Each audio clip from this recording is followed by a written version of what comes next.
Again, we will define this method under a class linked list. Okay, it's not outside the class, it's inside the class. Reverse, but as same way you can make it inside the class or outside the class. It's your choice, but since it's a linked list related function, the standard is you define the function within the class. Okay, and we will name we have named it as reverse. Sorry. Okay, and now initialize current node as head node, and then we also need previous information. Just initialize it to none. You can initialize it to none for current node. While current node is not, this is the same as while current node, or while current node is not equal to none is the same. Okay. Now, as we said before, that our first thing is save the list in next.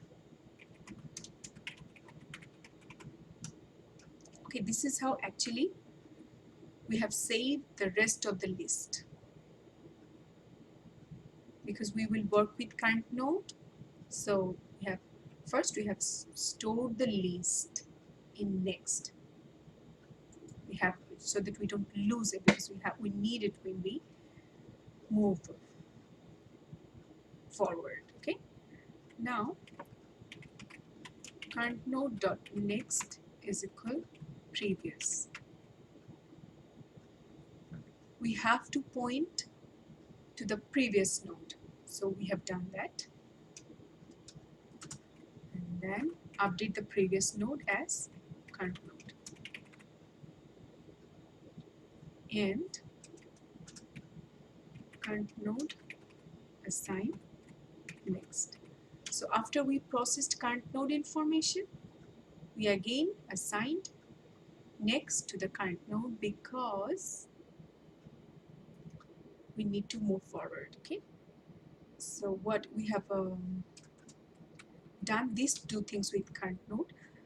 We have assigned current node next as the previous one, because we are reversing the list, and then previous one would be our new node, our current node now, right? Because the current node would be the previous node for the next one, and then move forward with the reserve information. Okay, so if we do this, our list will be reversed, and at last just update the head, because our head is now the last one. Okay, the previous one, after we get out from the while loop, the previous one would be the last node, and with that we have we have assigned to our head node, and we're done. Let's see whether that works. What we'll have to do is like ll dot reverse. Okay, and then we will display ll dot display. So actually it is supposed to reverse this list. 2, 9, 11 should be now 11, 9 and 2, and if we call display again, then we can display our new reversed list. Okay, now just run all the cells. Yeah, hooray, we have reversed our list successfully.